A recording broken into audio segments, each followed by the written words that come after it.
welcome you to this afternoon's event. If you don't know me, I'm Russell Dabbs. I'm professor of economics in the LCU School of Business. And again, I would like to welcome you to this program, which is sponsored by the School of Business with the assistance of the LCU Honors Program and the Lubbock Economics Council. As we get started today, I would like to call upon the Dean of the School of Business, Tracy Mack, to offer his welcome remarks and an invocation.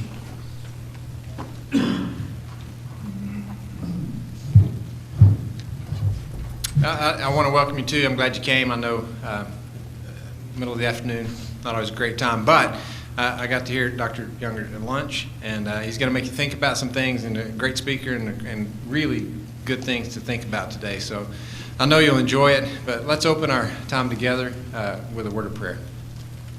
Father, we thank you for the blessings that you pour out on us. We thank you for the blessings of this university and this time together, God, and I pray that these students will embrace this opportunity to learn and to think about things they may not think about otherwise, God, and as we try to educate them and teach them some things they don't know, that you will allow them to hear what is said today, God. And I pray that in all of our lives we live to honor you in our education, in our vocation, and really in everything, God, that we pursue, that it's done to your honor.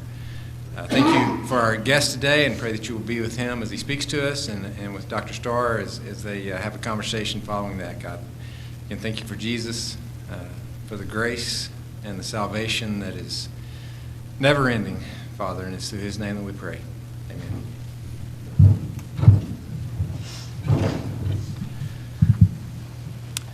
We're in the midst of a year-long exploration on the meaning and practice of justice. Last fall, there were several public events offered here on campus related to this initiative, beginning in September with Dr. Norman Burgess of Lipscomb University speaking on the topic, Legacy Living, a Model for Social Justice. In October, a two-day conference on truth, reconciliation, and justice was held, focusing on lessons to be learned from South Africa's transition away from the political system of apartheid. And in November, Dr. Peter Williams of Cambridge University spoke on the topic, Does the Bible Support Slavery?, at the annual Lanier Lecture in the McDonald Moody Auditorium. We gather today for what I believe will be the final event of this year-long series as we focus our attention on the topic, Thinking Critically About Economic Justice. I believe that our featured speaker is ideally suited to offer his thoughts on this subject. Dr. Andrew Yangert is a professor of economics at Pepperdine University in Malibu, California. A native of Virginia, Professor Yangert earned his bachelor's degree in economics from the University of Virginia in 1983 and PhD also in economics from Yale University in 1990.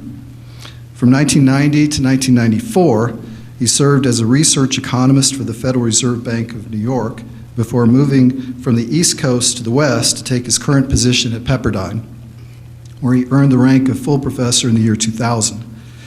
Dr. Yangert is on sabbatical leave this year at Princeton University, where he is serving as the William E. Simon Visiting Fellow in Religion and Public Life at the James Madison Program in American Ideals and Institutions. He is the author of 3 books and numerous book chapters and journal articles. He is also a past president of the Association of Christian Economists and has served as the executive editor of that organization's scholarly journal, Faith and Economics. His most recent book is Approximating Prudence, Aristotelian Practical Wisdom and Economic Models of Choice. Dr. Yangert describes his current research as exploring, quote, the boundaries between economics and ethics and between economics and Catholic social teaching, unquote. I see him as having one foot firmly planted within the field of economics, which is sometimes viewed as an overly abstract discipline full of hyper-rational and self-interested individualists more concerned with efficiency than fairness. And I see his other foot firmly planted in the Catholic faith, which is often seen as having an emphasis on justice and community, with somewhat less concern perhaps for issues that might be more familiar to our American traditions here of economic freedom and efficiency. Can such a man remain standing with one foot in one place and the other foot in the other place? Does it create conflict within him? When we use the term economic justice, what does it mean? Does it only mean a particular type of justice, like social justice or retributive justice? Does it refer to some particular doctrine that must characterize or dictate how we view economic issues? Or can the economic way of thinking perhaps enhance our understanding of the subject of justice? Is economic justice, in other words, simply a doctrine, or can it kind of be a way of thinking and a way of living? These are very challenging questions that Dr. Yangert will confront with today's lecture, Thinking Critically About Economic Justice. Following his remarks, he will be joined on stage by our own Dr. Brian Starr, Executive Vice President of Lubbock Christian University, and himself a PhD economist. So please join me now in welcoming Dr. Andrew Yangert.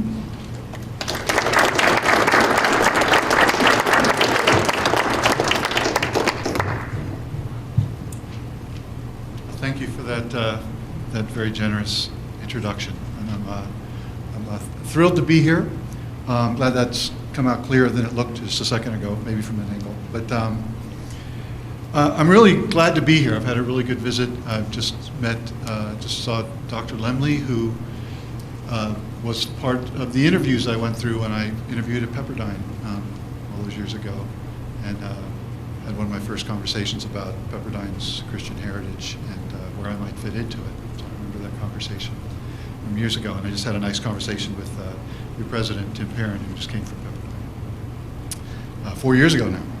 So I'm excited about this talk because my research work has always been on the boundaries between economics and philosophy and theology, and so I'm always talking about justice from these various perspectives. But I've never focused on it sort of directly, and this talk gave me a chance just to look at it more directly. The virtue I usually focus on is the virtue of prudence or practical wisdom in trying to understand economics and Christian social ethics and other things. But it all brings justice into play, and so I'm really glad to have a chance to talk about this here in this particular place. I'm going to organize my talks, which may answer very few of the questions that Russell just suggested. Not because, and that's not his fault, because I'm really trying to gather my thoughts on this for the first time. And so we'll see where it goes, and I'm looking forward to the questions that you have as well.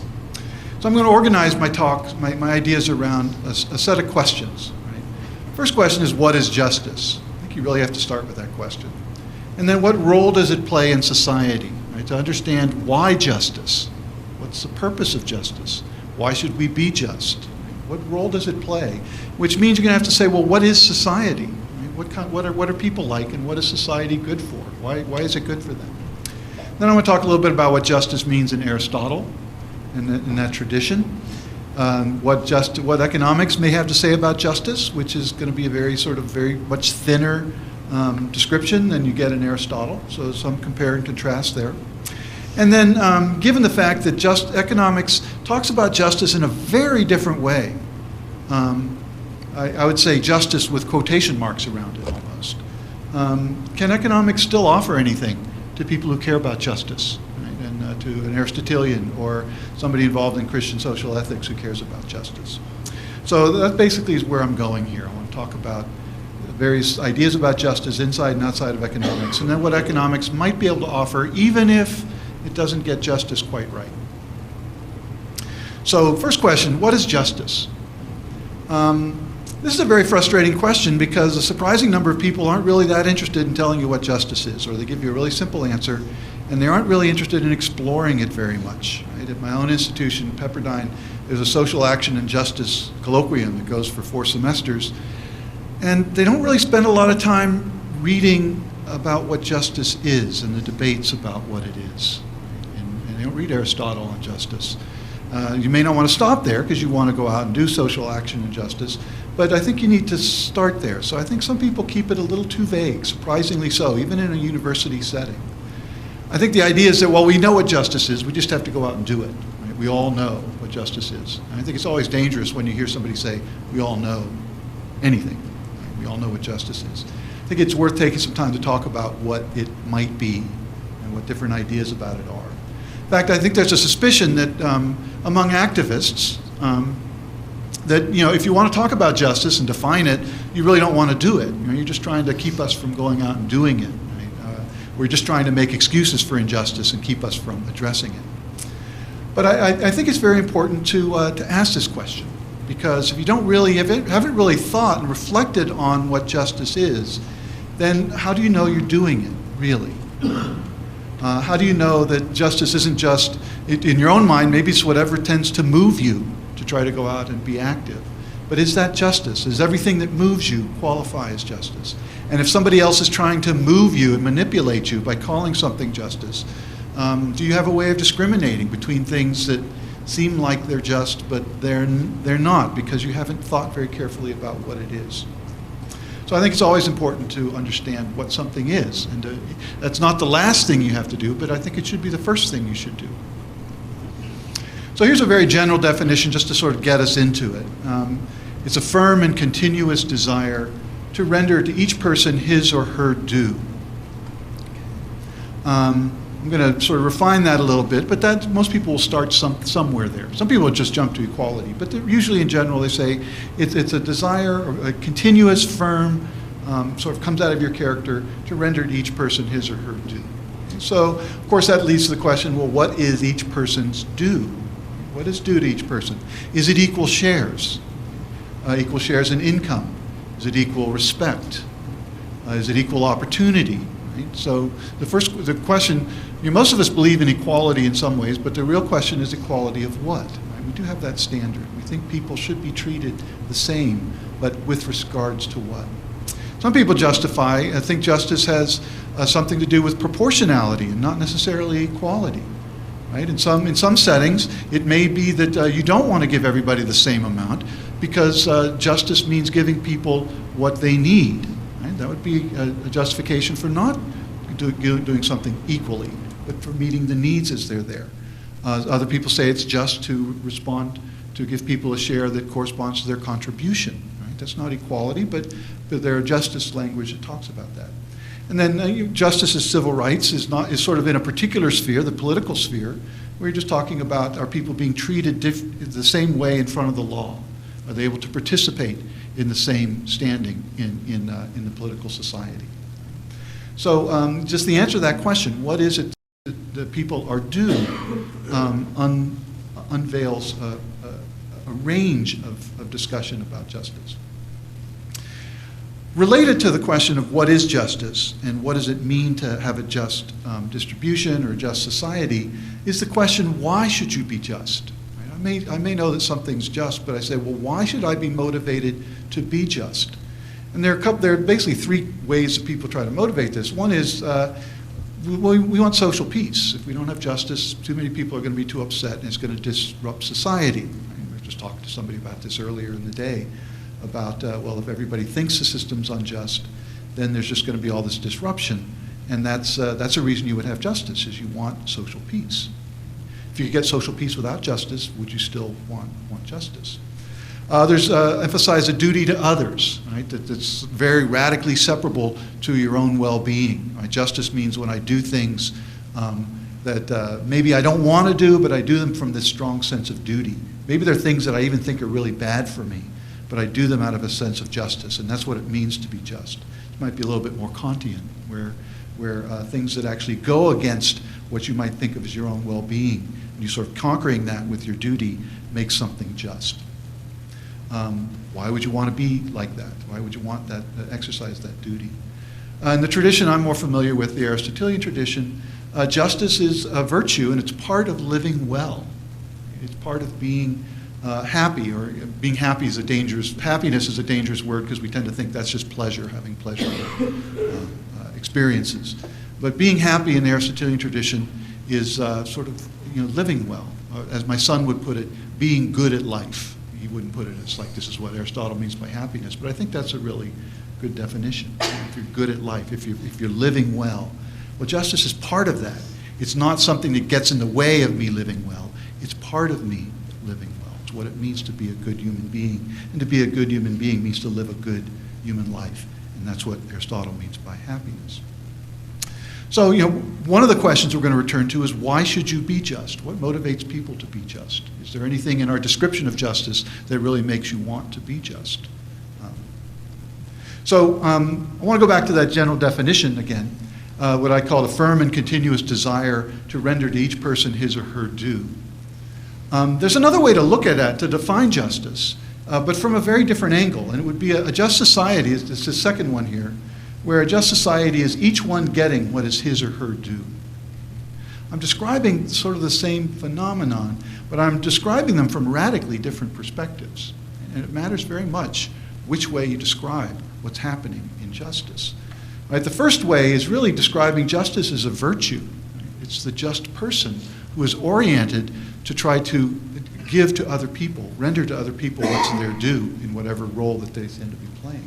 In the second one, you're really doing it from the perspective of the outcome. Are people getting what is their due? And again, you're describing the same thing, but you can have very different perspective depending on how you're thinking about this. And I would argue that a lot of modern discussions of justice are really taking that second perspective, where justice as a virtue becomes de-emphasized and not as important. What's important is the justice of the income distribution that results, the justice of access to medical care, and not the justice of the people who are in the system itself. Okay, so the real dichotomy I think here that I think is important, and particularly when we turn to Aristotle, is justice a virtue? When we talk about justice, we talk about the just person. Or is it a standard? When we talk about justice, we talk about what does it mean for a distribution to be just? What does it mean for access to education to be just? I'm not referring to a person there. I'm referring to an outcome. And hopefully you think the two things are related, but they don't always have to be. And if you talk about this second one as a standard, you may lose sight of the virtue of justice because you're talking about the outcome and how to describe that outcome. So I have a couple, these are supposed to be smiley faces. I don't think you can see the smileys, but they're kind of smiley faces here. You have A and B here, and A is rendering some justice to B. I don't know, so he's either an administrator and he's rendering some equal treatment to this person, or he's delivering certain goods in an exchange, so B has paid him and he's delivering the goods that are competently made and things like that. Or he's done some harm to B and now he's making up for it, he's restoring it, right? So he's doing some act of justice to B. If you look at justice as a virtue, you're thinking about A does justice to B, right? You're thinking about it from A, exercising virtue. So the focus is really on A, right? And so what does it mean for justice to be a virtue?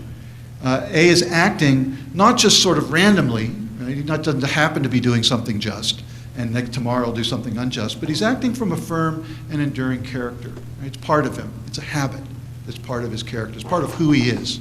If you ask him, why are you doing this? He said, well, it's part of who I am. Of course I do this in this situation. This is what I try to render justice to people, what they deserve from me, what I owe them. If it's a virtue, it's also reasoned. There's something intentional about it. So it is a habit, but virtues are not just habits that you just happen to have. They're habits that you reflect on. Not every time you do a just act are you reflecting on it, just like every time you're exercising courage or fortitude, you're not saying, well, I think today I will be courageous in this situation. But you do reflect on it. There's an intelligence to the way that you're thinking about the kind of person you want to be and the steps that you're taking to get there. Right? So you're exercising your reason in this, even if it's at a different level than the level at which you're actually acting. And the last thing is that you're acting, a virtue is exercised not as sort of a means to some other end. I'm not acting just so I can make sure I get treated fairly in the future. I'm acting in some sense because justice itself is the end of my action. I mean, I care about the other person. I care about the other person through justice, right? So it's a part of who I am. It's not just something I'm using to get something else. And one of the main differences between economics and the Aristotelian tradition on virtue is this last one. In economics, we'll see that there is such a thing as called virtue, but people can act virtuous because they're trying to get something else from people. And it's not that, well, this is who I am. It's what it means to me to live a good life. So you could look at this exchange from the perspective of B. That's really from the perspective of the outcome. B gets what B is owed. Right? So, and that's justice as a standard, right? And the focus is really on B, not so much on A. And the description here is what is due to B. What is B due to B because B is a certain kind of person participating in this particular community. Right? And this is where rights language comes from. The emphasis is on the person that justice is being done to. What are the rights that they bear and need to be recognized by others. And what's important here is that in a situation like this, if you're focusing on B, you might be happy that A is being just, but what's important is not so much whether A has the virtue of justice, but whether B is being treated justly. You're looking at it from a different perspective. I would say it's a very modern perspective because you're not interested so much in the virtue as you are in the outcome. So part of this whole question of justice is, one, what are people like, but also what is society like? Right? So I have a really, again, these are all supposed to be smiley faces here, and they all have arrows going across to each other, so it's not just two people, but it's an entire society of people interacting with each other, rendering each other justice or injustice in the society. And they're encompassed by these other circles, because that's my way of saying that people are not just interacting as individuals in society, but they're also part of groups in society, right? And those groups, whether they're families or churches or other community groups or the state, make claims on them as well, right? And so I have obligations to the communities that I belong to, as well as they have obligations to me. So the description of the society in here is really the purpose, of most social sciences are trying to give a description of this very complex interaction. And out of this, and economics has one particular description, sociology has another description, and from this interaction we get a set of outcomes that we can look at. People earn money, they're employed, they're married, they get divorced, they have levels of health and well-being, they have access to the system in certain ways. And so, this generates these outcomes. And then the question is, where does justice fit into this story? Right? Again, if your emphasis is on the people who are being just as a virtue, then you're looking for where does justice fit over in this story over here? And when people are interacting with each other, when communities are interacting with the individuals in those communities, when people are figuring out what do I owe to the community that I'm part of. That's really justice as a virtue, is looking to see how it plays out over here and what its role is over here. If you're interested in justice as an outcome, you're more interested in over here. You're not so much interested in what's going on over here as you are in, is the income distribution just? And you have to have some standard to say, well, how unequal is too bad, and things like that. Is access to health, access to human rights. You have standards to measure these outcomes. And the crucial question, of course, is do you need justice over here as a virtue operating in society to get just outcomes? Or can you get just outcomes when you have unjust people or people who are just indifferent in society? I would argue that the modern project in many ways, which includes in some ways economics, is to try to get to an emphasis on the justice of the outcomes to sort of bypass the need for justice as a virtue, people being just to each other. Either from a despair that people are just, or an assumption that they're not, and we need to have a society that comes out with just outcomes in spite of the fact that individuals are not virtuous and are not motivated by justice. Or you could say, well, this is the realm of power and people are abusing and oppressing each other, and we need to focus on maybe how to manipulate this, but not to make people just, but to make sure that it delivers just outcomes. So the question of whether justice is a virtue and the role that it plays is going to affect the way you look at the pursuit of justice in society and the role of justice in that society. So the founders basically came down sort of in the middle on this question, whether or not you need the virtue of justice to bring about a just society. Right? John Adams famously said, our Constitution was made only for a moral and religious people. It's wholly inadequate to the government of any other. Right? So he's basically saying you need the virtue of justice operating in the people as well as other virtues, or institutions can't make up for that. Or this particular institution that we're founding is relying heavily on the actions of the virtuous people within it and not on some sort of manipulation through the institutions to get the right, just outcome. Right? So he was skeptical that you could function if people were not virtuous. James Madison, in one of the Federalist Papers, famously again says, if men were angels, no government would be necessary. So he's sort of a little bit on the other skeptical side. No, people are not, we can't rely too much on people's justice. If people were perfectly just, then we wouldn't need government. That might be arguable, but he definitely was saying that in some sense, he probably agreed that you needed some justice, some virtues, but you also needed a government that could make up for the lack of that in the people. So the founders sort of came on both sides of this, right, on whether or not you needed the virtue of justice to get a just outcome. Many modern theories are basically trying to ignore the virtue of justice and trying to make sure that we get just outcomes by manipulating power structures. So let's turn to Aristotle on justice in a little bit. We've already mentioned him a little bit, but I want to talk a little bit more detail about what he thinks justice is and as a virtue. So again, the first question, the crucial question is, what are people like and what is society like? Well, because the reason this is important, because what we owe others depends on what other people are like, what makes them happy. What are they after? What are other people striving for? Right, so there are two questions here that are really separate. What are people trying to accomplish in life? What are they after? What's motivating them? What are they pursuing in society? And then the second question is related, but not the same question. What makes people happy? What makes them flourish as human beings? Live, have good lives, good at life. And how are these two questions related? Right? Some people might be tempted to say, well, whatever people are trying to accomplish, that's what makes them happy. Other people might say, well, whatever they're trying to accomplish, that's usually what makes them unhappy. Well, which of those is true is going to affect the way you think about people and what you owe to them in society, about what makes them happy and how their own actions are related to that. So again, justice as a virtue, it's a steady, intentional habit of giving to others. It's steady, so it's part of your character. It's not something that just sort of happened randomly.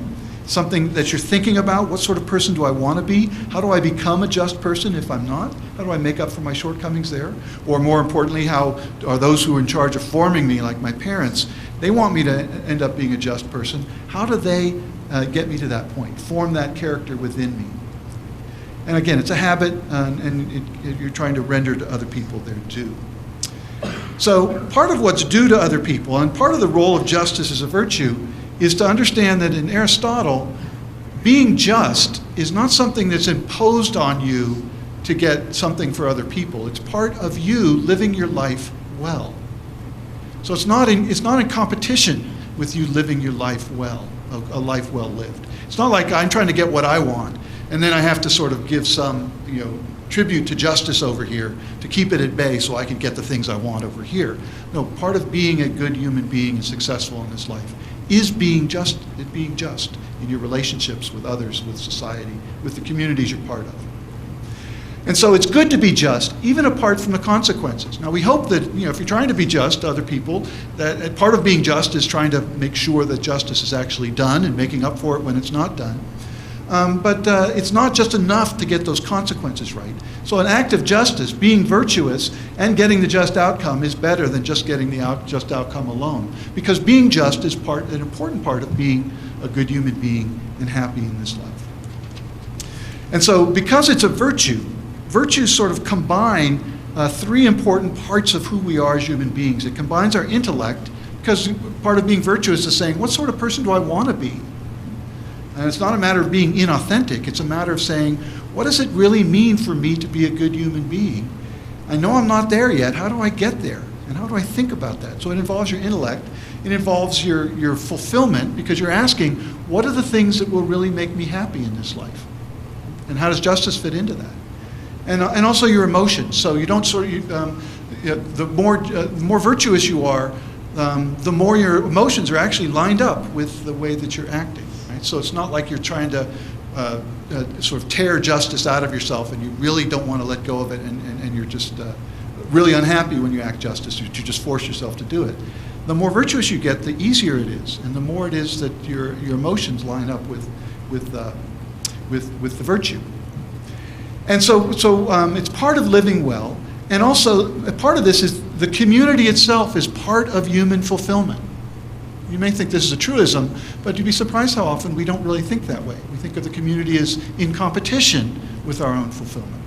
So justice is not in conflict with our good in Aristotle. So justice governs relations between the individuals and other individuals. So each of these little red dots is interacting with other people. But each person is a member of not just one community, but a whole bunch of overlapping communities, and he has obligations in justice to those communities as well. Not as something in competition with him, but they're part of the social nature that he has, his own fulfillment.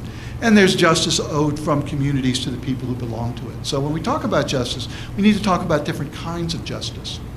So why community? Again, I hate to sort of hammer on this, but it's really easy in the modern world to forget just how deeply social we are. We tend to think that we're an individual, and everything I have to evaluate based on my own individual good. Right? And other goods are sort of in competition with that. So community is seen as the sort of authority that I have to figure out, do I really want this or not? And I have to maintain this habit of making sure that I keep it at bay so I can reject it at any moment. Well, what if you're inherently social? Being part of communities is part of what it makes you a human being. You notice if when I was introduced, you were given my first and my last name. So you say, oh, here's Andy Yengert. You've already been told something about my identity that's social. You know my last name. I'm in a family that's called Yengert. And if you come to dinner with me, or you want to get to know me better, or you want to get to know anybody better, what kind of questions do you ask them? You don't say, well, what are your preferences? What are the selfish desires you have? You say, where to go to school? Oh, you're in that class. Do you know so-and-so? Oh, you're from Lubbock. What high school did you go to? Oh, yeah, I know that person. This person taught me English as well. Oh, yeah, I worked there. I worked in New York for those years. Did you go to this place, or did you know so-and-so? Did you know Tim Perrin? He was at Pepperdine those years ago. All those questions are questions when people want to know who you are, they ask questions about what communities you belong to. And when people want to get to know you better, they want to make those connections. They want to know. So knowing who you are, an important part of that is knowing what kind of what communities do you belong to. So these communities are an important part of they're not just something that we use to get what we want. They're an important part of who we are and our own well-being. So what do we get from communities, right? Well, on the one hand, we do get material things from communities, right? Families provide for young children. Husband and wife living together can live together more cheaply than if they live separately, because they're just sharing one bedroom and one house, right? And they don't have to have two kitchens, right? So there are material reasons why community is valuable to us. And that's one reason why economists can run with that. Now, see, here's what communities do. There are all these material benefits from community. But it's more than that, because not only do we get material things out of community, we desire to produce material things with others. We desire to do things together. It's an important part of our life together. We strike up friendships, right? With people that we happen to be on this, our kids are on the same soccer team, and I start making friends with people. I didn't put them on the same soccer team because I wanted to make friends, but it becomes part of the community that you're part of, is these other more spiritual goods, because we like to do things together. Okay, so back to the kinds of justice. This doesn't show up at all, does it? Okay, up here I've got the community. That could be any community you're part of. I've got two individuals down here. There could be more in the community. And notice there are arrows going between each of these. So there's an arrow going from each individual to the community, because he's in a relationship of justice to the community. The community is in a relationship of justice to him. Community owes him something. And then the individuals owe each other something as individuals. So there are three kinds of justice in Aristotle. And it brings the community into play in an important way. And I want to emphasize the personal nature of all these virtues. The first virtue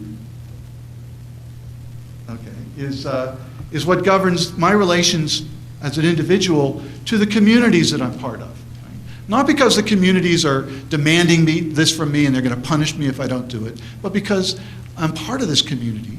It's part of my well-being. And of course, there's something we're doing together. We're organized to do that. And I owe something to that, right? Because of the value of that community as a human value, as part of my social nature. So what do we owe communities in legal justice? This is called legal justice. And I would say it's the closest thing that Aristotle has to what other people would call social justice today. So what do we owe the communities that we belong to, whether it's the soccer team, or whether it's the state, or whether it's Lubbock Christian University? Well, it depends on your role in the community. If you're a leader in that community, like a governor, then what you owe the community are just laws, right? An organization that serves the common good of that community, right? So you're the one who's responsible for forming and shaping institutions, exercising judgment as a leader to promote the common good of that community. That's your responsibility to the community as a person, right? As the leader. If you're a public servant in that, so you're a police officer or you're the secretary of some club or something like that, what do you owe the community? Well, you owe honest, competent service, right? You owe not using your job to benefit yourself unduly, but you're using the job to distribute the goods well and honestly and to do your job well. As citizens, you're group members, but you're not passive, right? If you're a member of a community, you support it. I think about, when my kids played baseball or soccer. Right, I wasn't thank God I wasn't a coach on a lot of these teams, and I wasn't a very good coach, but I owed something to these, again, this little community that we had, supporting the coach, right? Supporting the other kids on the team, right? Doing my part, trying to make the team go well so that not just my kid could get benefits out of the community, but that it could be good for everybody who was part of it. And then to the extent that a citizen, like a citizen of a state, has some responsibility for trying to make changes in that community. Right? It isn't just the leaders who craft the rules and the institutions, but if you can work as a lobbyist or an organizer or as just a voter, part of your legal justice responsibility is trying to help the community to be better. Right? So these are all those various things that we owe to the communities. All of these are oriented to the common good and not your individual interest. Right? In some sense, the common good is your individual interest because there's a reason the communities are good for you and that you want to work to support them. So that's legal justice. It's what we owe to the communities. There are two arrows going down from the community to these individuals down here. And so communities owe the individuals a part of those communities debts and justice, and this is called distributive justice. What communities owe to the individuals are the common goods that those communities are producing. So again, a really simple example, if you have a soccer team, a youth soccer team, the common good is the fact that the ability for everybody to get some coaching and encouragement and a chance to run around and learn to play soccer, right? and hopefully to play it well. Well, so distributive justice would be to make sure that the people who are part of that community are getting a certain amount of playing time. It may not be equal playing time. I wasn't very good at baseball, so I sort of got the minimum number of innings that the rules said you had to play. But but I got coaching, right? Try to make me better, try to encourage me. This is distributive justice, right? What is it that the community is producing that's good, supposed to be good for its members, and is that being participated in or distributed justly to the members of that? Again, you may think about this, and this is what the community owns. You may think about it as sort of this abstract virtue, but it's an individual virtue, because it's individuals in the community, the leaders, the administrators, who are making decisions, the coaches, who are making decisions that affect distributive justice. Right? So it's really where an individual exercise can be exercised. When it's violated, you have a corrupt system, a corrupt community, where you have respective persons, where people are treated differently for reasons that are not related to distributive justice. This, in many ways, is the virtue that people would like to supersede. Right? We'd like to not have, it's nice if our government leaders and administrators are just, but we're trying to get around that because we want to make sure that people's rights are not violated, and so we want laws in place and incentives in place to force people, whether they're just or not, to give us distributive justice. So in a system like that, you end up with a multiplication of laws and rules, and something that becomes much more technocratic and collectivist, because you're afraid to rely on the distributive justice as a virtue on the people who are running things. And in many situations, we can understand why this is, because the virtue of distributive justice is violated in many communities, including many states. So you do have these sort of multiplication and of more complex institutions. In general, though, institutions are no substitute for just rulers. And one of the big discussions in Aristotle is who should rule, and how can we, and he would say the virtuous and the just should be the rulers. He wasn't saying that always happens. In fact, he catalogs all the ways in which societies have unjust rulers.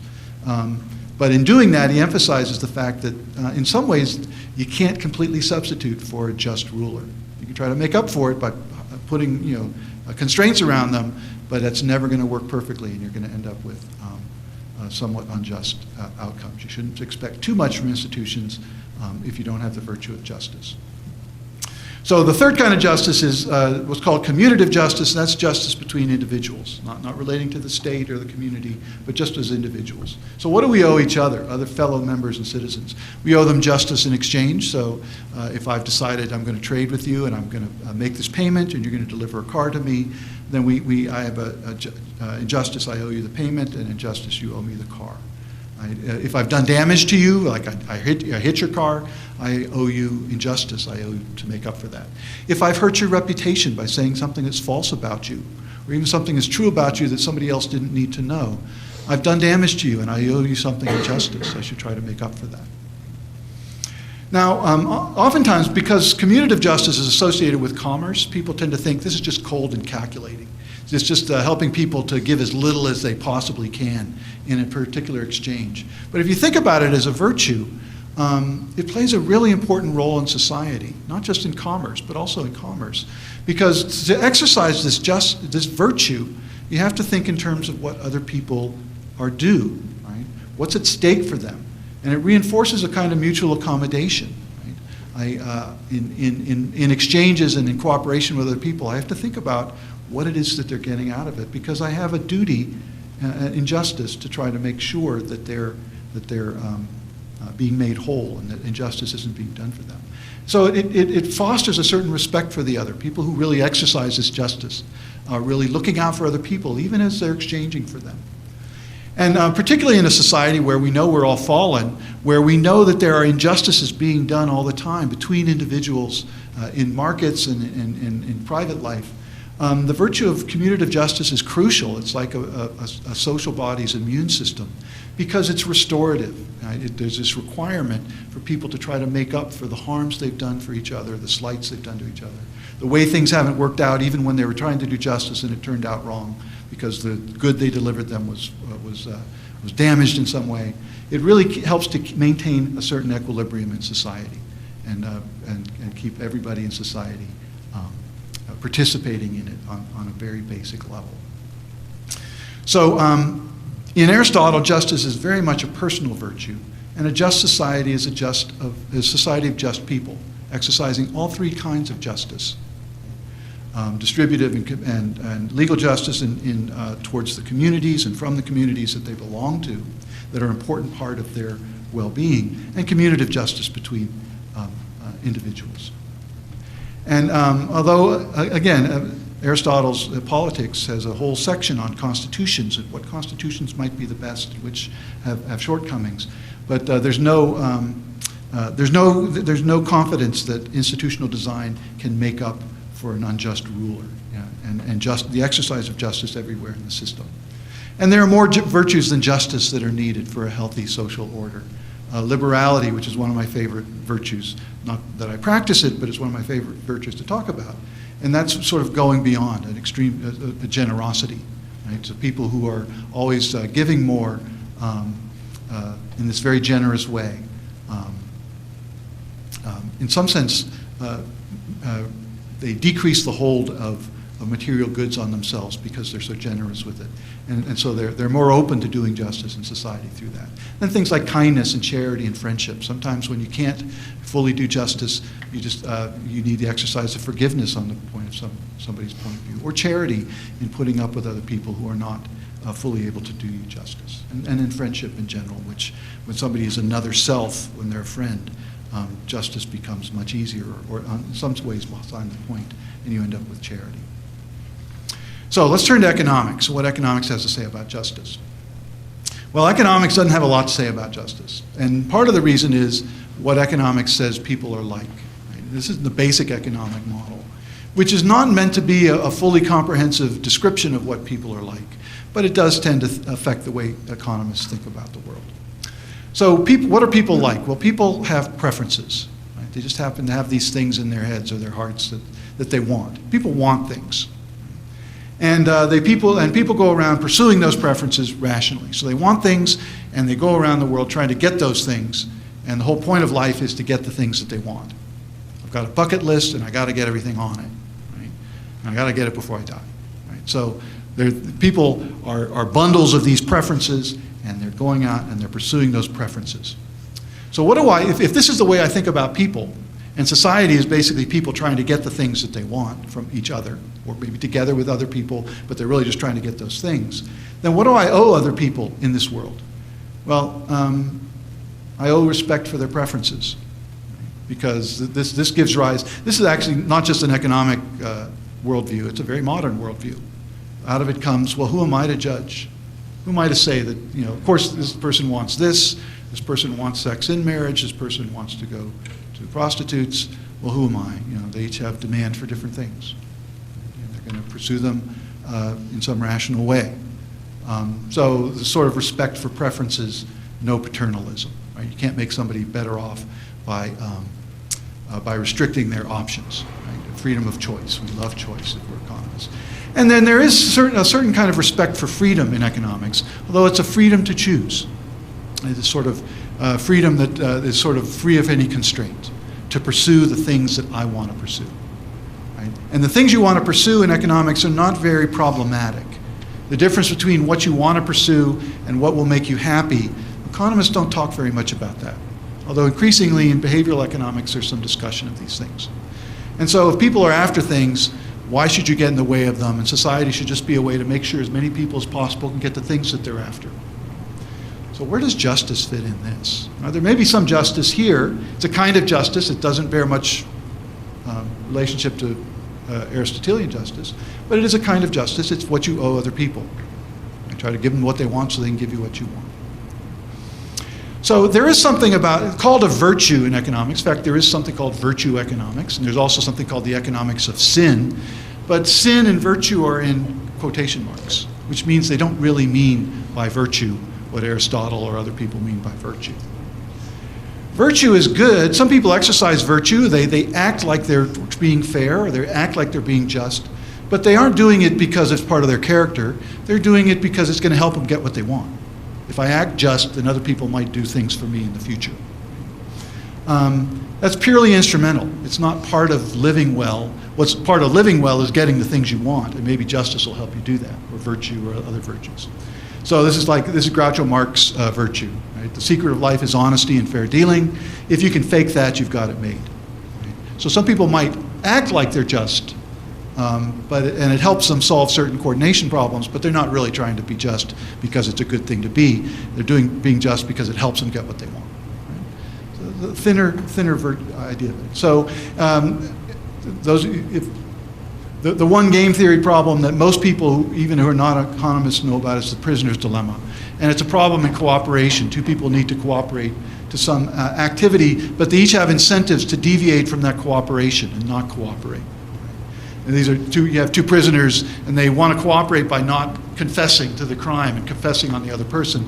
But each of them has an incentive to try to cooperate because they might get off from it and put all the burden on the other person. That's the prisoner's dilemma. And so it's a good description about how people fail to cooperate. Economists have turned their attention to why people do cooperate, because there are a lot of situations where people tend to find ways to cooperate, even when they're faced with situations that seem to militate against that. And they've started talking about things like fairness, which is a way of talking about justice.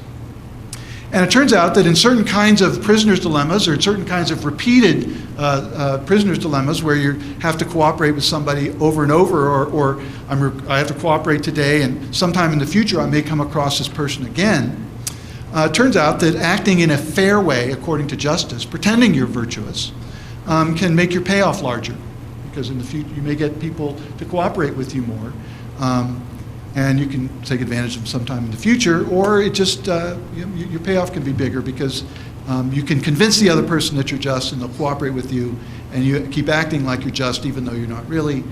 You can get a large payoff in the long run. Right? It's completely instrumental. And so the reason you wouldn't really want to call it a virtue is that it's not really part of your character, it's a strategy in a game. And also it works for good and bad cooperation. The prisoner's dilemma is two criminals trying to get away without going to jail. We don't want them to cooperate. And anything we would call a virtue that keeps them to cooperate, helps them cooperate, isn't really a virtue, right? Because a virtue isn't something that helps you do something bad. This is where you want cooperation to break down. So calling it a virtue, you really need to put it into quotation marks. Although I'll return to this a little bit because it does give some insights that I think a non-economist should pay attention to. But it's not virtue in the Aristotelian sense. So there's no real virtue in economic models. There's just maximization. There's just rationally seeking what you happen to want. And so when economists talk about virtue, they end up talking about the justice of outcomes. But even when they talk about that, their standards of justice don't emerge from economics. They're not part of our discussion of what people are like. They have to be imported from somewhere else. So an economist will say, I can help you talk about justice, but I don't know what justice is. You tell me and I'll tell you something about how you would achieve it in a society. So economists are really just talking about just outcomes and how you might get them. And they may not be that tied to one outcome or another. They're just helping you analyze them. So this is a very strange graph. Let me talk you through it a little bit. There are two people in this society. There's John and Mary. And on the axis, this axis, I've got what John gets. So the further up I go, John gets more. Income, utility, whatever it happens to be. And on this axis, I've got Mary and what she gets. Income, goods, whatever, healthcare, whatever it happens to be that she gets in the society. So each point on this graph represents what John gets and what Mary gets. Right? Some distribution. So each of these points on the graph, and they may not show up very well, okay, they do at least, represents some combination of John getting stuff, or goods, or utility, and Mary getting stuff. So what's this strange thing that looks like a whale here in the middle? This is what economists would bring to this discussion of allocative justice. Economists would say, well, I can't tell you what's just, but I can tell you what you can achieve and what you can't, given the resources you have and the kind of economy that you have. And so this line right here represents all these combinations of what John and Mary gets that are feasible, that you can actually produce in this economy. And anything inside it is also feasible. You're just not using up all the resources in the society. So an economist will say, I can't tell you much about justice, but here's what I can tell you. If you talk about these points out here and you say, well, this is really just, I say, well, it may be really just, but it's not feasible. It's not possible. Right? So economists would split all these points between those that are not possible, anything that's outside of this boundary here, and those that are inside it or on it, which are feasible. Right? So an economist, you'll probably hear economists talk about this. They'll say, well, that might be really good, but you can't get there. You're not going to get that. That's not possible. Right? There are trade-offs, and you can't get there. So the first thing economists will do, and they're really talking about efficiency, what's possible, is to rule out anything that you can't produce in this particular constellation of an economy. And then within this area, you may look at a certain point like this and you say, this is a very just point. And economists will say, well, again, I don't know much about justice. I don't really want to get involved in those. But if this is just, I can show you a point that's better. Right? Economists really get a kick out of saying, you know, everybody could get more in this situation if you just organize yourself a little differently. Right? And so this point might be really good and just, but this point's better because it's feasible and everybody gets more. John gets more and Mary gets more right here. Right? In fact, any point that's inside here is inefficient, and you can always do better by moving in this sort of northeast direction to get more to everybody. Right? So economists spend a lot of time talking about efficiency because they really don't want to get involved in all the justice talk and the arguments that they don't feel very competent to talk about. And they feel like they have something to offer in helping to make society more efficient. Even if you start out with a just distribution, they can give you a better one if it's not efficient. So economists don't really like to talk about justice. If they do talk about justice, then they're talking about the justice of these outcomes. And they can tell you about, given your standards of justice, where you should be, but they aren't really going to help you sort through the standards. Right? So here are 3 standards of justice you might use. An economist would tell you, well, here's how you could get to there. If your standard is absolute equality, and these are all the feasible outcomes in the economy, then the economist will say, well, this is where you want to be. This is the best you can do if your standard is absolute equality. Right? Because on this line, the allocations are equal between John and Mary. Right? And you're efficient.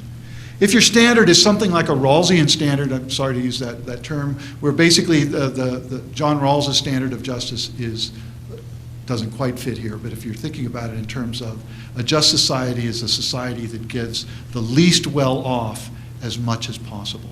It's called maximizing the minimum. Right? So I'm going to judge the society by how well-off the least well-off are. Well, if that's your standard, an economist would say, well, here's your point. Because this is the point that's going to make Mary as well off as possible. And you can't make her any better off without starting to make, you can't make, any other point, she's not going to be better off. So if you're going to if you use that standard where you care about the well-being of those who are worst off, then there's your point right there. That's not an absolute equality standard, it's a maxi-min standard. And then if you just want to be a pure utilitarian, I want to just maximize the average utility in the economy, that's this point right here. I can tell you how you get there later if you want to talk about that. But basically, if you did the math, you would end up at a point like that right there. So an economist isn't going to try to help you figure out which of these standards is the right one, because they don't really have a way to sort through it. Right? Because they don't have they have a very thin measure of description of what people are like and what's good for them. But if you have one, they'll help you think about it. So what economics misses in all of this? And I'm just summarizing a little bit here. Economics really doesn't talk about justice as a virtue. Right? Virtue in quotation marks. It's purely instrumental, so it's not part of your character. You can't really, and if situation changes, it's not going to endure. If justice doesn't serve my interest anymore, it's not a good strategic move, I'm not going to make it anymore. Right? So justice really isn't a virtue in the same way it is in Aristotle. You can't rely on it across time. Although there is work in behavioral economics that's starting to talk about justice as a virtue in ways that sound more like Aristotelian virtue. They're not quite there yet, but there is sort of a lasting nature to it, something that you might want to foster in yourself as a character trait. In economics, doesn't really have a very good account of the community, particularly as a community as an integral part of your happiness. Communities are instrumental. I belong to communities because they help me get what I want better. I save money if I live with other people. Right? We do things more efficiently together.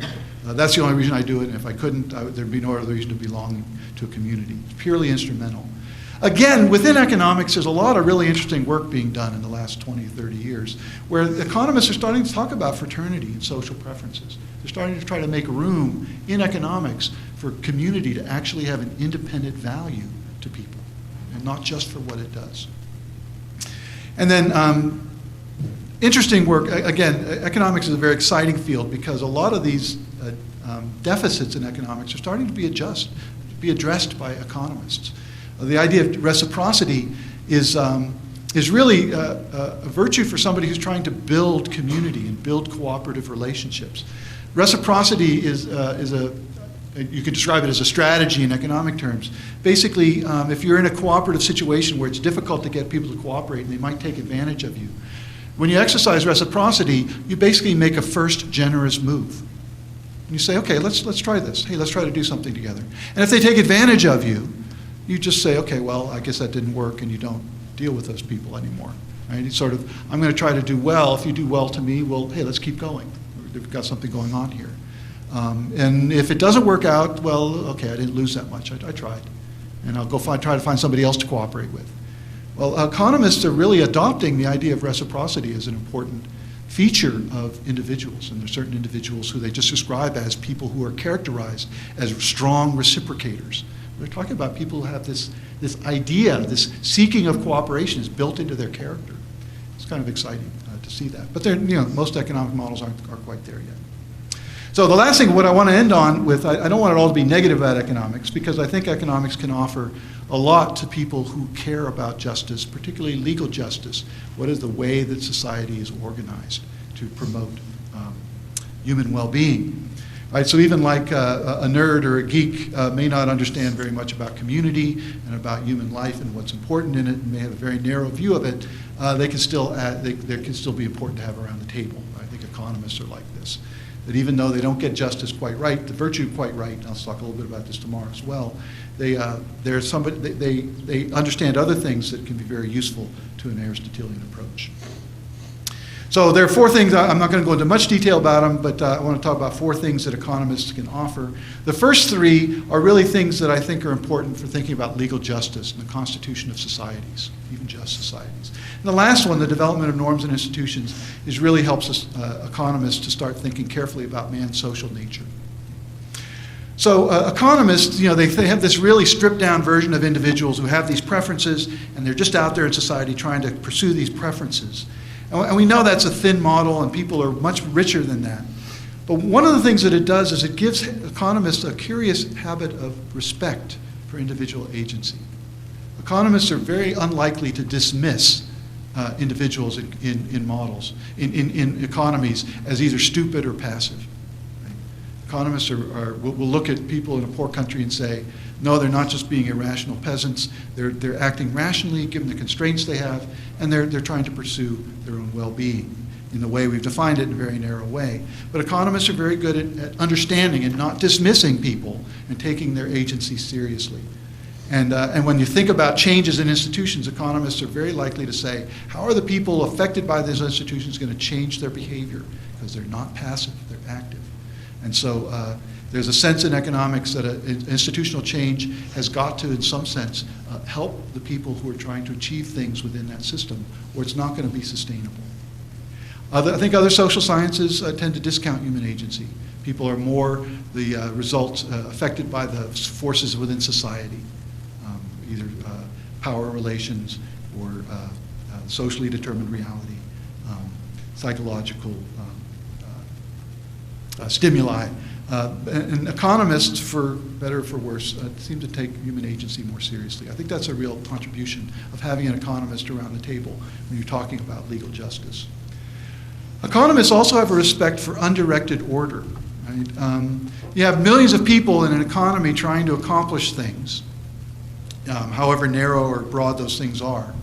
And out of that comes an order, a discernible order in society that nobody in the model, in the market, is trying to intend themselves. Right? Things happen as a result of all this interaction that we can talk about in a reasonable way. We can, in some sense, anticipate, but nobody is actually intending it.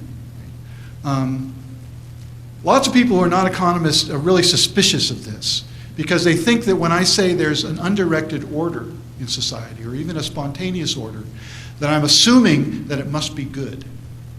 And a lot of economists sort of assume it is good. Right? But you don't have to say that there's an order to people's interaction that none of them is intending, and at the same time say that it's good. You can say there's an undirected order and there's something undesirable about it. In fact, economists have a lot of analysis where the order of markets is not perfect and is undesirable. And so having somebody around the table who can say, this is what's going to happen in this model, and it's not because anybody in the model is evil, but this is the way this works its way out in markets, can be very useful. Not because he's an apologist for free markets in every way, but because they understand and respect that undirected order. This is one of the great shortcomings, I think, of people who are not economists, is they don't understand that there's something out there that things can happen without anybody intending them to happen. And you can make use of this order and try to get the good parts of it without, and try not to get the bad parts of it. Economists also have a very rich discussion of public versus private provision. What kinds of goods can be provided well by private markets? What kind of goods either need to be provided by the public or there should be a helping hand from the public to make private provision better? So the whole theory of externalities, rivalry, and excludability for public goods is really geared at what kind of things can we leave to markets and what kind of things can we not. And then the evolution of cooperation is an exciting new field in economics, where you have experimentalists like Vernon Smith, who just puts people in situations where they gives them money and they have them trade with each other in very strange environments, and he watches coordination start to emerge from these environments. There's an understanding about how the social nature works itself out in actual cooperation. Evolutionary game theory is sort of the theoretical branch of that. And then work by Elinor Ostrom and others in her field. She won a Nobel Prize for this work in the 2005 or 6, where she looks at field studies of cooperative behavior, particularly in people who are trying to manage common pool resources, right? Fisheries and commons, common property, common grazing ground. And whereas most economists think that if you have common pool resources, you get things like overfishing and overgrazing. She started out with the observation that there are people who've been managing fisheries for hundreds of years without overfishing and without a government hand. So you say, how do people find ways to cooperate? This is an economist doing this work, although she started out in political science. But she won a Nobel Prize in economics for this work.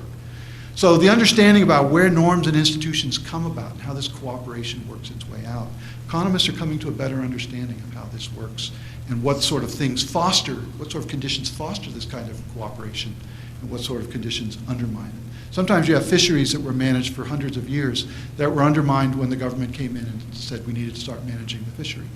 And they were managing it perfectly well for hundreds of years. And there are some fisheries that don't get managed well, and the government does need to play a role. It's important to have a discussion about how society should be organized in order to take advantage of sometimes the natural resources of cooperative behavior in those societies. So I'll end there and look forward to your questions.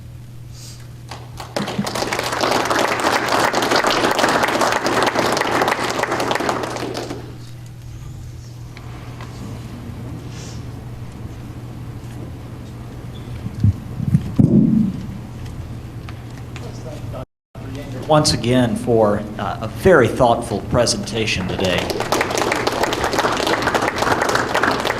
We've got a few minutes for questions. Let me start while everyone's thinking of questions they might have by saying, Dr. Yangert, you gave us a very good flyover of Aristotelian view of justice.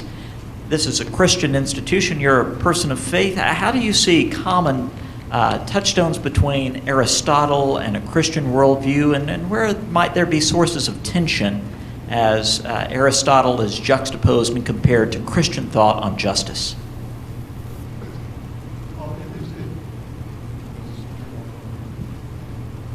This is the appropriate question because I haven't mentioned. Sorry, I hate it when people do that, and I just did it. Is this on? So. Yeah, I've talked about Aristotle, and I haven't talked about Christian faith.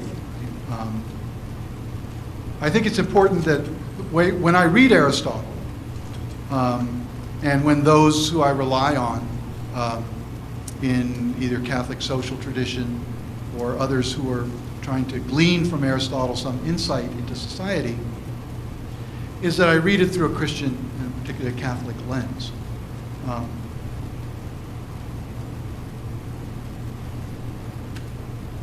I believe that everybody who does any social analysis, who asks, what is society like, has to have some framework in which to talk about society.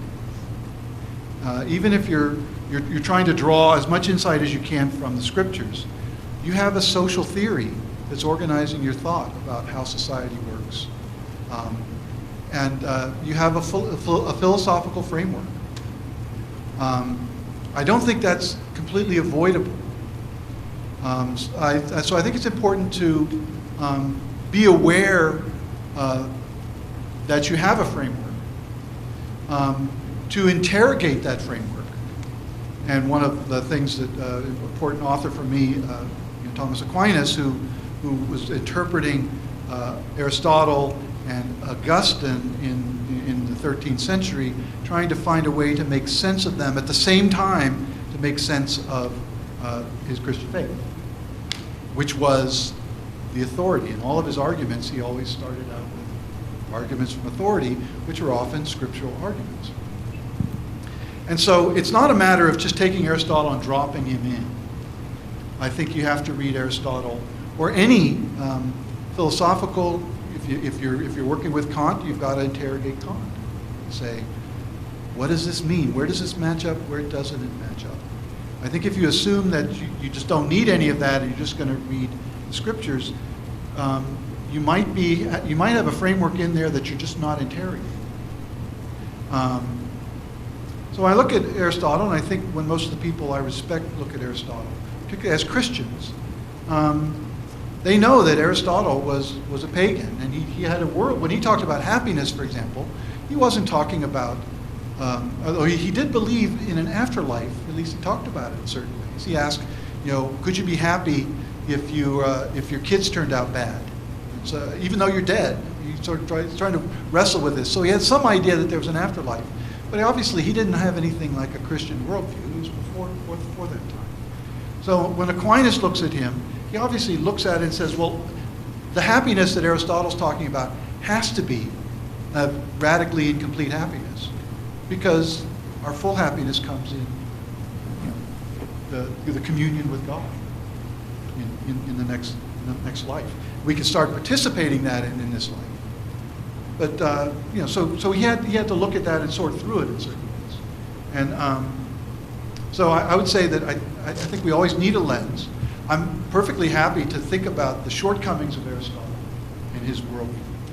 He was also talking about what it meant to be a virtuous Athenian in a culture that was, we wouldn't describe them as warlike. The Spartans were the warlike ones, but they were at war, and a lot of the virtues had to do with a good citizen was somebody who could defend Athens.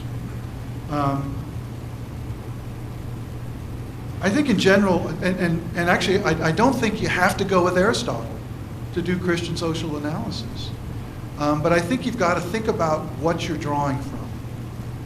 And again, 2 popes ago, Pope John Paul II wrote a letter on faith and reason. And he addressed this idea. He said, well, there are all kinds of different philosophies out there that a Christian might draw on. He said, well, a lot of Catholic thought draws on a particular tradition, this Aristotelian, Thomistic tradition. He asked explicitly the question, might there be other traditions? Do we have to go with this one? And his answer is no. There might be other ways of organizing our thoughts.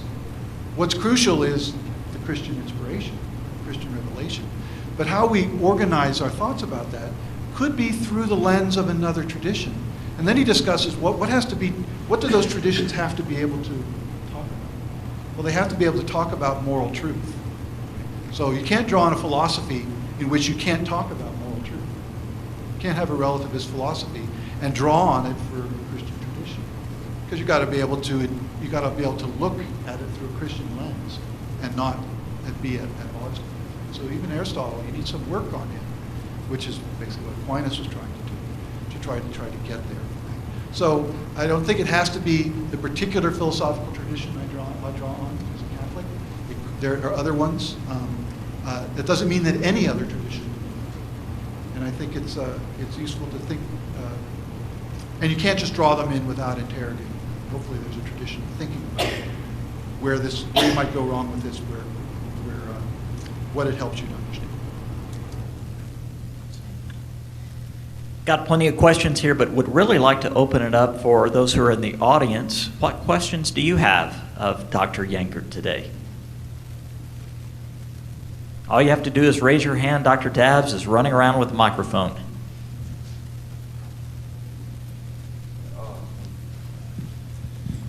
Do you have an example of this in like a business or a society or something that I guess from a business perspective, something today that we can like relate to that we all know, you know what I mean? You mean how virtues might work out? Yes. Yeah. I think, in fact, next week I'm going to a conference down up at Catholic U in D.C., where they've started having conferences of businessmen, business executives, asking these questions, right? Who are Christians, Catholics, some are other Christians, trying to figure out, how do I bring this into business? How do I think Christianly about business? And I think some of the barriers to thinking in this Christian way about your business, because there are a lot of business people who, they don't want it to be just like everybody else. They want to find a way to be virtuous, but they don't feel like they're able to, or to frame it properly, right? I think the first challenge is if you think about what you owe as an entrepreneur or as a business executive, what you owe your business, right? Because how you see yourself, right? Do you see your business as a community? Or do you see it the way modern economics sees it, and most of the modern world sees it, right? As a collection of individuals who are bound together by contracts, right? So my only obligations to my workers are obligations of commutative justice, right? I've got to give them what I said I was going to give them, if they give me what they said they were going to give me. And so I think one of the challenges of thinking Christianly about business is to start thinking about your business as a community. Now, one of the problems with that is I think when you say the word community, people in some sense expect too much. It doesn't mean it's a community like your family. In fact, if your boss starts saying, we're all one big family here, that's like the office, right? I mean, there's dysfunction usually there. And you start worrying about your boss, and he's going to take advantage of you because he's using family language. So the fact that it's not a family, I'm sorry, do people at Love of Christ talk about love? I know they do at Pepperdine, so people might say, you talk about Pepperdine too. I really resist the sort of the family language and things that aren't family. I understand the metaphor, but you've got to realize it's just a metaphor. But so even though a business isn't a family, it is a community. People make friendships in businesses. They get used to each other. They start working together. You start in a good business, they start working well together and enjoying working well together, even if the work's hard and they don't really wish they didn't have to work. Right? There are human values that can occur in business. I think one of the real acts of social justice, and emphasis on the social, is to actually foster and create those kinds of communities. So if you're thinking about starting a business or running a business, is there a way you can start to think about it as a community? And of course we can be all cynical and say, well, everybody, these are not my brothers and sisters. But there are aspects of a community in it. And I think when you start thinking that way, then you can start saying, well, I am the business owner. My relationship is not just to the individuals, but it's also to the business. I have obligations to it in legal justice to create a place that can be, not only, you want a successful business, because then you go out of business if you're not. So you want it to be sustainable. But you also want to be at a place that has these human goods that people enjoy working. People are, that people feel an obligation to, right? The best businesses, people say, I love working for this business. And even the best businesses, I could get more somewhere else, but there's something else here. I need the money. I don't want to downplay that. Right? You could go completely opposite of it, and you could have a sense of justice where it's only just if it's actually bad for me, right? So it's only good if I go to work for a place that I really hate, and I'm doing justice in it. No, I mean, I think one of the value, the value of an Aristotelian approach is that it's supposed to be good for you. Doing justice is supposed to be good for you. And so a business should be what John Paul II called a society of persons. It's not just a profit-making machine, right, or a wage-making machine. Those are important, right? Obviously, that's why you get together. It would be like creating a youth soccer league, and we don't really care about youth soccer. Well, if you create a youth soccer league, soccer's got to be part of it, right? And you've got to have people getting soccer. If you create a business, people earning money and earning a living and earning profits, that'll be part of it. Where that's what you're getting together to do. But if you can emphasize the together part of it, I think that's where you have to start in thinking about it. Is my business a community?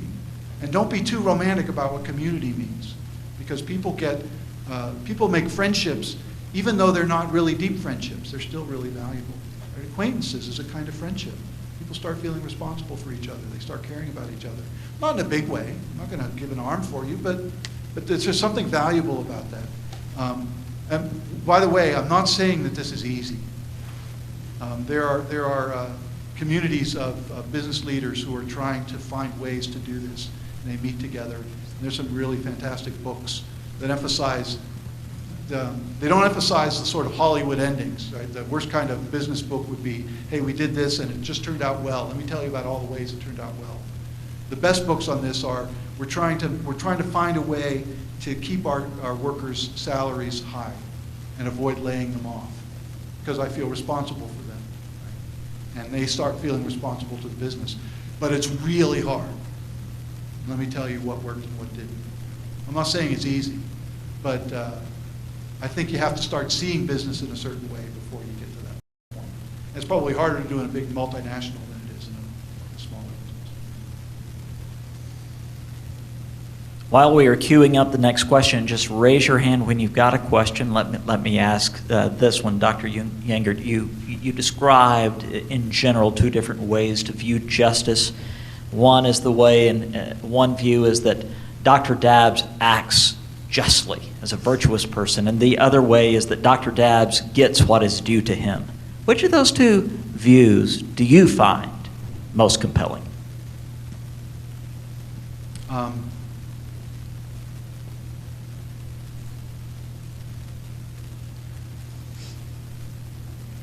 Obviously, the two are closely connected. Right? So if you have somebody who says, hey, I'm running around all day doing justice, aren't I great? But he's leaving a trail of injustice in his wake.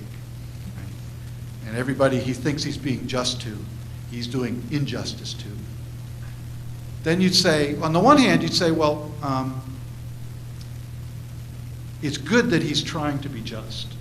And it might even be good for him that he's trying to be just. But he does have a responsibility to try to figure out how to be just. Right? So the virtue of justice, that's the interesting thing about the virtue of justice versus other virtues, is that it has this unavoidable external aspect. So I can actually do justice. I can deliver a car to somebody. I can try to make up for some slight that I made to them. And it may not turn out the way I thought it was going to. And I can evaluate it. Some third party can evaluate and say, I know you're trying to be just there, but do you know what you did? That car you gave him just fell apart immediately.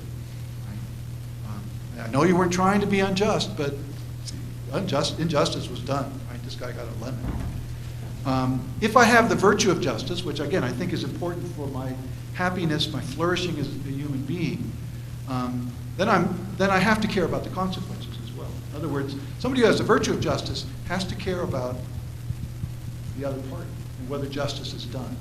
Because having the virtue of justice means I want justice to be done to the other party. The interesting thing is, if you think about it, if you start with it in terms of as a standard of evaluating whether justice has been done. And again, the nature of it, because it's external, some third party can look at it and say, this guy didn't get paid fairly. It just didn't happen. It didn't work out. You said this, but you know you really hurt his reputation when you said that. You weren't trying to, but you did this guy an injustice. If you start there, particularly if you're looking at big aggregates like the income distribution, I'm not saying that we shouldn't try to evaluate those things, but the more you focus on those and you start there, the less you start thinking it's important that people actually be just. In fact, if you think that people aren't just, the solution isn't trying to make people more just. The solution is we need a set of structures that get us the outcome. To heck with the virtue of justice. Which again, I'm sympathetic in some ways to the modern project, which is basically is despaired of virtue in individuals, because we make fun of economists for looking at people in such a stripped down way. A lot of people look at people in this very stripped down way. It's a very modern way to look at people. Anybody who say, well, who am I to judge? This person wants this, maybe it's good for them. It's good for them. What's good for me is good for me. That's basically saying we all have preferences. And if that's your worldview, then you're going to say, well, I can't expect people to be just. You just have to make sure we get some standard of justice for the outcomes and try to manipulate society to get there. That isn't exactly what the founders did. They said a sort of a more mixed view.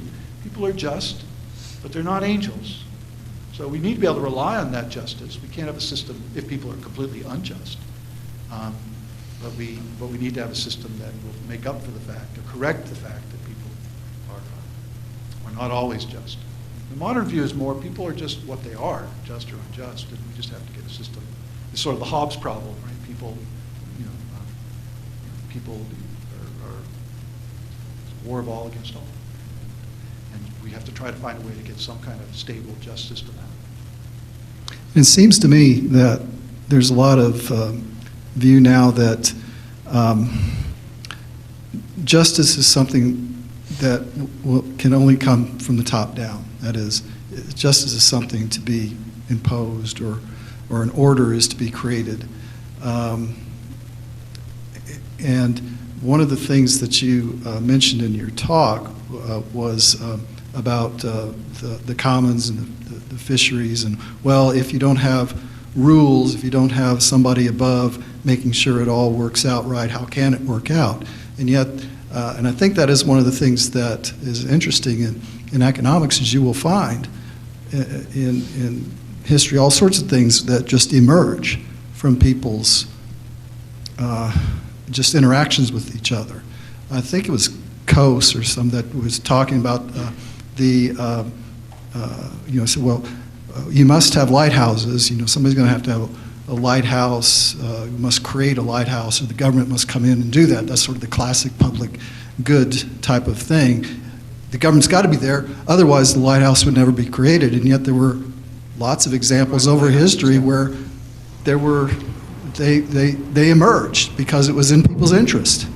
And so, and similarly, justice does justice have to be imposed downward, or can it emerge, bubble up from people but that just require that the people be good?